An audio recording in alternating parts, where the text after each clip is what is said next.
West Virginia is known for its beautiful landscapes. I'm Lindsay Cobb, and coming up this week on WVU News, I'll tell you why it's already covered in snow in November. From riots to retail, restaurants, and residence halls, I'm Sarah Cordonier, and straight ahead on WVU News, I'll tell you how the university is changing the face of Sunnyside. Are you a gun owner? I'm Brooke Burton, and I'll tell you how to use it properly. Our award-winning WVU News starts now.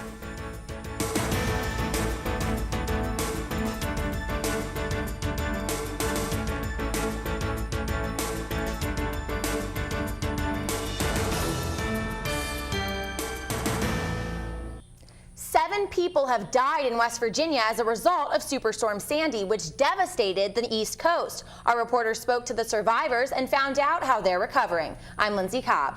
And I'm Angelica Trenone. We'll also hear from experts on how Sandy caused the Mountain State to be blanketed with 3 feet of snow.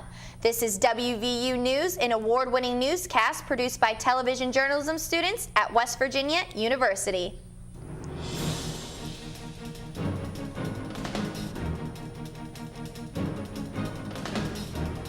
The storm is over, but the cleanup continues, and more than 3,000 people are still without power in the Mountain State. WVU News reporter Stephanie Aiken recently visited Preston County, one of the areas hit hardest by Superstorm Sandy. Stephanie? Thanks, Lindsay and Angelica.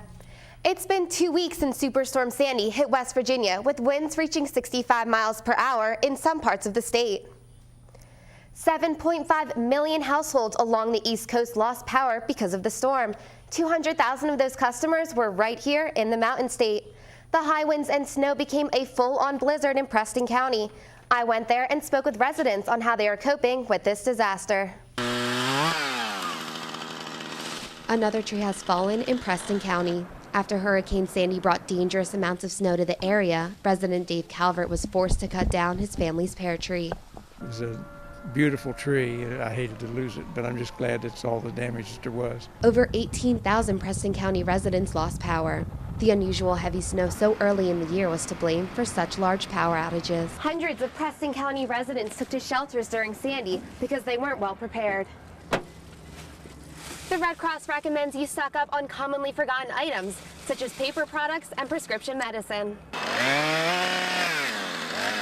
Preston County resident Chuck Stanton lost power for 5 days, but he remains grateful for his home and safety. We're thankful, really, because there's so many other people, like up in New York and Philadelphia, places like that. They lost everything. They don't even have nothing to go back to. So we're really fortunate. The death toll from Hurricane Sandy reached 113 fatalities, 7 of them being from the Mountain State.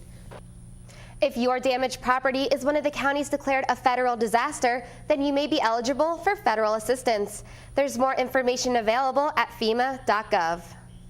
Thanks, Stephanie. CNN reports that damage caused by Superstorm Sandy could reach $25 billion. And experts say that number's so high because people weren't well prepared for the storm. So what causes high winds, rain, and snow to be so destructive? I met with a meteorologist to find out. So we'll chart up different things like the elevation, the speed. Meet meteorologist Paul Hepner. He's been studying storm patterns for 30 years. As that moisture moves inland, it finds colder air that's coming in from a regular weather system, and then the two of them meet in West Virginia and western Maryland, and that's what made all this snow. And that collision wreaked havoc on the East Coast, dumping the most snow on West Virginia, Maryland, Virginia, and Tennessee, leaving as much as 34 inches. Typically, Mon County doesn't see more than an inch of snow accumulate until December or January. After Hurricane Sandy, we saw 5 inches of snowfall in late October. With all the bizarre weather patterns in the last few years, Hepner says it's important to remember that Mother Nature is unpredictable. And these patterns sometimes become very active, sometimes they become a little bit more quiet. You might have a couple of years when not much happened. Global warming has a lot to do with it. Well, it's pretty clear it's global warming. Some meteorologists define global warming as changes in the Earth's atmosphere that lead to higher temperatures and drastic shifts in the weather. It's difficult to just pin it on one and say, aha, we had this storm because of just this one thing. It's really many things. Over the past century, the temperatures have varied from cold in the 1900s to warm in the 80s, and many believe that mankind is to blame for the shifts. Experts are still debating whether global warming is causing unique weather patterns or not. You can find the latest research on the conditions of the Earth's atmosphere at the website at the bottom of your screen. The aftermath of Superstorm Sandy is still being felt here at home, and one organization is doing what they do best, helping the storm victims get back on their feet. Christian Help organizations started their first ever winter weather super drive to help the victims of Sandy. They are accepting donations of non-perishable food items such as peanut butter and soup. They are also accepting winter clothes. Donations will be going to the victims in the states that were hit the hardest by Sandy until the end of November. If you want to get involved, you can contact Christian Help at the number at the bottom of your screen. Federal officials are trying to find housing for tens of thousands of people left homeless after the storm. And here in Morgantown, some students will soon find themselves without a place to live, but not because of Superstorm Sandy. WVU News reporter Sarah Cordonier explains. Jessica Mazellan is one of about 130 students who must find new housing due to WVU's $14.6 million investment of lots in Sunnyside. First I heard that we would have to be out in January, and then I was hearing we won't have to be out. So then when I called the school to clarify things, they had no idea. Housing is a frustrating issue in Morgantown, and for students like Mazellan, the problem just got worse. The university purchased 39 parcels of land in Sunnyside, which they'll demolish into rubble like this. They plan to erect a $70 million residential complex in its place. University officials want to begin building by January and are offering incentives to students who move out long before their leases are up next spring. We'll help them find a place. We've already talked to and identified places they can move. We'll pay to move them. We'll bring in a local mover who'll just pack up their stuff and take it. After 2 years in her current home, Mazellan's just not ready to see it torn down. I really will miss the actual physical house, and we have fabulous neighbors, and we've created so many memories within these walls that I really don't want to see it end. Though Mazellan's in no rush to move out, the university expects to complete construction by fall 2014. Sarah Cordonier, WVU News, Morgantown. In New York City, where to live is a current problem as more than 100,000 people without power are urged to leave their homes. But many simply won't leave for fear of looters robbing them of their possessions. Our consumer reporter Brooke Burton joins us now in the studio and has more on what people are doing to protect themselves. Brooke? Thanks, Lindsay and Angelica. Whether you own a gun to protect yourself from looters following Hurricane Sandy, or you are simply packing because it's your American right, there are laws in place to owning a gun and using it safely. Nearly 17 million American women own guns, and many are keeping the weapon on them 24/7, shopping, exercising, even driving. Mary Brown says she recently got a gun for protection. I just thought it was necessary because I'm a girl and I'm by myself a lot. And I'd like to be able to know how to protect myself and know that I'm safe when I go places. Monongalia County Chief Deputy Adkins says to keep the weapon on you at any time, one must obtain a concealed carry permit. We'll do a background check. They have to go through a firearm safety course and make sure that they're able to use the weapon. According to officials, there are over 16,000 accidental shootings in the U.S. per year. So, the most important thing to know if you own a gun is how to use it properly. Some key safety tips are to keep the gun unloaded until you're ready to use it. And when you do shoot, know just what you're aiming for. Owning a gun is a big responsibility, but it's one a lot of women want. A concealed carry permit will cost you around $100. You must be at least 21 years old to own a gun in West Virginia. For more information on firearm safety courses, visit the site at the bottom of your screen. Thanks, Brooke, for that report. Coming up on WVU News, students get career advice from the guys who report and organize professional sporting events. And our WVU sports reporter, Eric Roberts, tells us about the unsung heroes of the West Virginia Marching Band. I'm Eric Roberts, and straight ahead on WVU Sports, I'll tell you about one important part of the band that doesn't involve any music. Our hearts beat in the face of challenge, for without it, there is nothing. No character, no grit, no goals. Without challenge, there can be nothing. No discovery, no knowledge, no cures. For us, the challenge is everything. Without it, there can be no Mountaineers.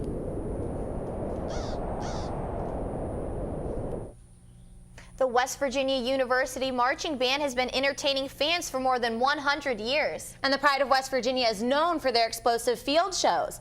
And they hold national titles, ranking them as one of the best marching bands in the nation. From drummers to brass to woodwinds, the band brings excitement to every sporting event they attend. Joining us now in the studio is our WVU sports anchor, Jamie McCracken, to tell us more. Jamie? Thanks, Lindsay and Angelica. Over 370 members make up the Pride of West Virginia, but only 4 grew up with a baton in their hand.